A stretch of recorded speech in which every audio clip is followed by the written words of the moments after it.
PKI akan bangkit lagi itu mulai gencar lagi gitu ya. Sehari setelah Super Semar disahkan, Partai Komunis secara kepartaian dibubarkan. Dengan pemberontakan PKI di Madiun gitu loh oleh Musso. Kaos bergambar PKI, logo bergambar PKI di momentum itu.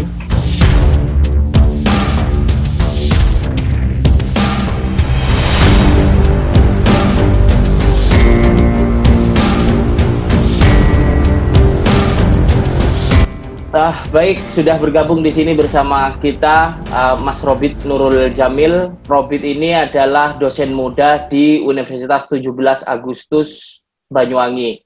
Betul begitu, kawan Robit? Alhamdulillah betul. Oke. Akhir-akhir ini berarti kesibukannya masih mengajar daring ya? Iya, meskipun agak membosankan kuliah daring itu kan kita nggak bisa ketemu langsung, Mas, gitu. Iya. Jadi alhamdulillah berjalan lancar lah. Maunya kamu ketemuan langsung gitu sama mahasiswamu gitu? Ya enggak, kita kan ada, kalau biasa ngajar gitu kan enakan live begitu, Mas. Oh iya. Duh, Iya, daring itu kan juga live toh. kiranya mahasiswa. Aduh. Iya. Oke. Robit, kita mau membicarakan ini. Akhir-akhir ini isu tentang PKI akan bangkit lagi itu mulai gencar lagi gitu ya. Ada beberapa pihak yang menengarai bahwa di Indonesia ini akan muncul lagi PKI atau ide-ide atau ideologi komunisme. Ketakutan-ketakutan seperti ini sebenarnya bukan hanya akhir-akhir ini saja gitu ya, Bit. Kita sudah mendengar ini beberapa tahun yang lalu ya, kadang-kadang timbul tenggelam gitu loh. Lah menurutmu bagaimana, Bit, untuk yang saat-saat ini isu tentang bangkitnya PKI lagi, kira-kira betul enggak sih kekhawatiran-kekhawatiran seperti itu? Sekarang itu kan sudah berkembang yang bisa disebut dengan aktivisme digital, Mas. Jadi segala bentuk informasi itu sekarang mudah nyampai ke generasi milenial, khususnya generasi muda begitu. Sebetulnya kalau kita berpacu di tahun-tahun yang kemarin ini sebetulnya tidak pertama kali begitu. Di 2016 itu semisal ada konsorsium begitu kan, ulama se-Indonesia yang anti komunisme pada saat itu, anti PKI, bukan anti komunis, anti partainya gitu. Yang kemudian menjadi sebuah kayak semacam konvensi nasional begitu di tahun 2016. Dalilnya tetap sama kalau menurut saya. Kalau kita bisa cek gitu semacam secara data, semisal ini kan 12 Maret sudah dibubarkan. Sehari setelah Super Semar disahkan, Partai Komunis secara kepartaian dibubarkan atau dilarang lewat TAP MPRS nomor 25 itu ya. Enggak, maksudnya gini, pertanyaanku begini, Bit. Mungkin enggak sih PKI itu akan lahir kembali atau muncul lagi gitu ya, akan berjaya lagi sebagaimana pada masa demokrasi terpimpin, kemudian punya masa yang banyaknya itu lumayan, 6 juta itu. Nah, kira-kira mungkin nggak sih hari-hari ini PKI itu akan bangkit? Masalah mungkin atau tidaknya gitu loh, Bit. Iya, bagi saya sih tidak mungkin, Mas, karena undang-undang itu masih berlaku. TAP MPRS, TAP MPR itu juga masih berlaku, belum dicabut. Kalau secara kepartaian muncul mungkin tidak mungkin ya begitu dalam ranah ini. Tapi kalau isu ini muncul itu saya rasa konteksnya emang ini setiap tahun begini begitu. Kalau kita lihat kulturnya, Mas, gitu, di masa Orde Baru ini setiap mendekati tanggal 30 September kan kita selalu menemukan kaos bergambar PKI, logo bergambar PKI di momentum itu. Dalilnya apa? Emang untuk semacam kayak refleksi begitu, refleksi tahunan pada saat itu begitu, dan menjadi momentum yang sangat menguntungkan bagi Orde Baru pada saat itu. Mungkin sekarang digetolkan lagi ya, kita bisa lihat saja gitu siapa yang bermain begitu. Ujung-ujungnya nanti ya 2024 menjadi sebuah grande isu yang besar begitu, Mas. Oke, aku sependapat sih sebenarnya, Bit. Karena begini, kalau secara keorganisasian gitu ya, legal standing akan munculnya PKI, misalkan dia menjadi organisasi lagi, menjadi partai yang legal lagi, rasa-rasanya atau bisa dipastikan itu tidak mungkin gitu ya. Karena TAP MPRS nomor 25 itu sampai sekarang juga belum dicabut, jadi apapun alasannya, organisasi apapun, ya kalaupun dia bernama PKI atau tidak bernama PKI, yang jelas kalau ideologinya itu adalah komunisme tetap akan dilarang. Hanya saja ada sudut pandang kedua, Wid. Kalau yang kedua, kalau ditinjau dari segi ide atau ideologi, artinya komunisme itu dipahami sebagai sebuah gagasan atau sebuah pemikiran, ya kita nggak tahu, kita nggak bisa menjamin gitu loh, karena siapa yang bisa menjamin pemikirannya orang? Kalau secara keorganisasian muncul itu mungkin mustahil gitu loh. Tapi kalau secara ide itu berada di pikirannya orang, kira-kira mungkin nggak menurut kamu, Bit? Kalau menurutku sih mungkin loh, Bit. Kalau ideologi sih dalilnya tidak akan pernah mati begitu. Ya. Jadi orang bisa berpikir gitu. Tapi kalau ada semacam tindakan hukum yang mengadili pikiran, ini kan juga salah begitu.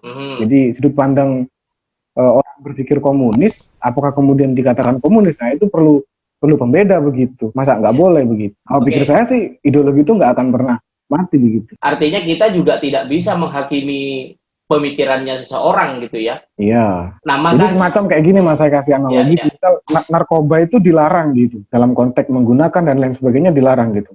Terus apakah kita dilarang untuk berpikir jenis-jenis narkoba, terus kemudian efeknya apa, kerugiannya untuk tubuh kita apa, gitu kan dalam ranah berpikir begitu. Apakah kemudian kita dilarang berpikir untuk itu? Nah, begitu analoginya. Juga yang menjadi lucunya kalau menurutku itu, pemberedelan buku-buku yang katanya memuat ajaran-ajaran atau memuat informasi-informasi tentang pemikirannya Marxisme-Leninisme gitu loh. Sebenarnya apa yang bisa kita tindak dari itu? Misalkan ada saja orang misalkan yang mau mempelajari itu secara ilmiah gitu kan. Ya memang dikaji secara ilmiah, bukan berarti orang yang membacanya itu bakal jadi Marxisme-Leninisme atau menjadi seorang komunis kan. Tidak mesti juga begitu gitu loh. Misalkan begini, orang yang tahu ilmunya maling bukan berarti dia maling kan, kira-kira begitu. Ya kita perlu untuk memahami ilmu-ilmunya maling gitu ya, supaya kita misalkan bisa mengantisipasi itu. Rasa-rasanya untuk pembacaan buku-buku juga rasanya tidak bisalah kita menghakimi bahwa oh buku ini dilarang beredar, buku ini dilarang beredar gitu. Artinya kalau kita aku sama kamu yang sama-sama bergelut di dalam lembaga ilmu pengetahuan atau dalam ranah-ranah ilmu pengetahuan, ya kan kita memang benar-benar berpikir soal intelektualitas gitu loh. Kita memang berpikir soal keilmiahan tentang sesuatu itu gitu. Iya, betul. Makanya pemberedelan itu juga menurutku ya kurang bijak lah gitu ya, Dit. Satu itu, terus kemudian yang kedua, pentingnya warisan sejarah itu kan sebagai refleksi kritis, Mas. Jadi kita mempelajari sejarah, kita tahu historical value-nya, nilai yang perlu diambil begitu dalam peristiwa sejarah. Ya artinya kalau memang ada buku-buku yang secara terus terang misalkan mengajak untuk menjadi seorang komunis, misalkan barangkali itu oke lah gitu ya untuk dilarang. Tetapi kalau buku-buku yang sifatnya ilmiah, buku itu memuat bagaimana pemikiran-pemikirannya Karl Marx misalkan.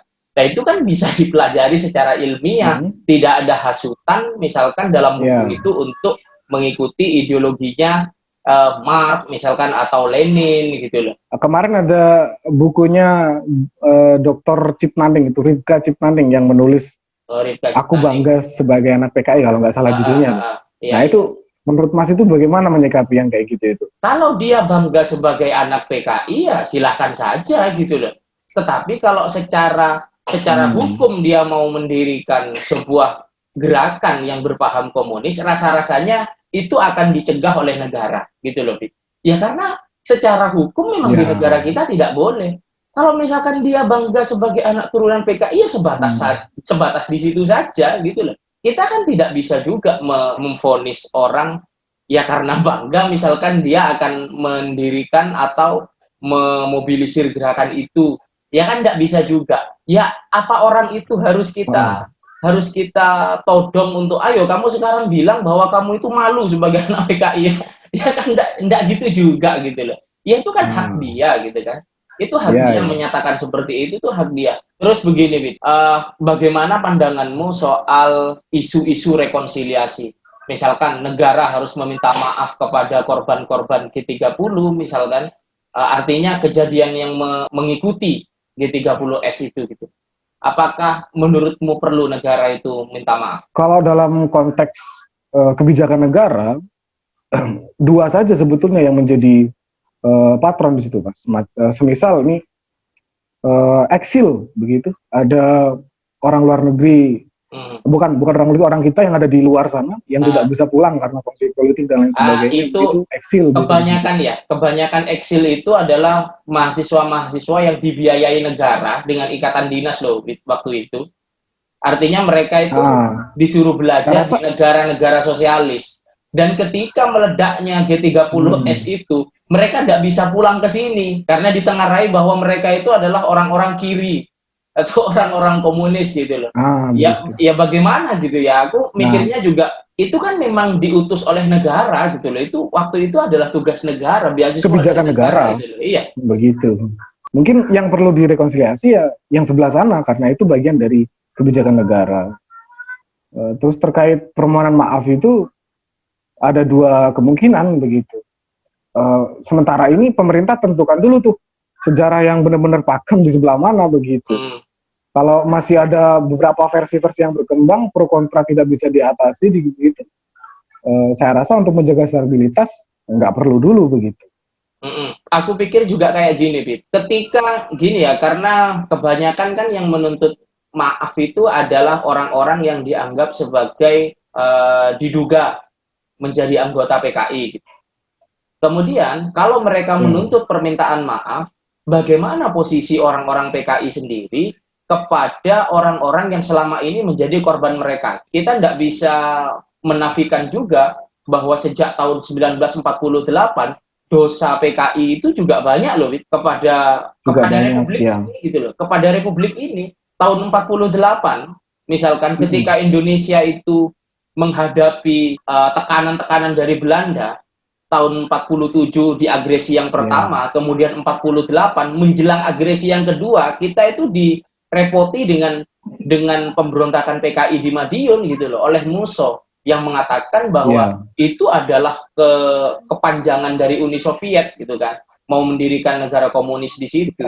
Ya dan itu PKI gitu loh, dan banyak juga orang-orang lokal di situ macam kiai, misalkan tokoh-tokoh masyarakat yang dianggap musuh oleh PKI itu dibantai oleh mereka. Nah, posisi mereka itu bagaimana? Perdebatannya sekarang itu kebanyakan di situ loh, kebanyakan ketika mereka itu menuntut permintaan maaf, loh bagaimana kamu selama ini juga berbuat salah kepada golongan-golongan ini gitu loh. Golongan-golongan yang dituntut. Harusnya kalau rekonsiliasi harus imbang begitu ya.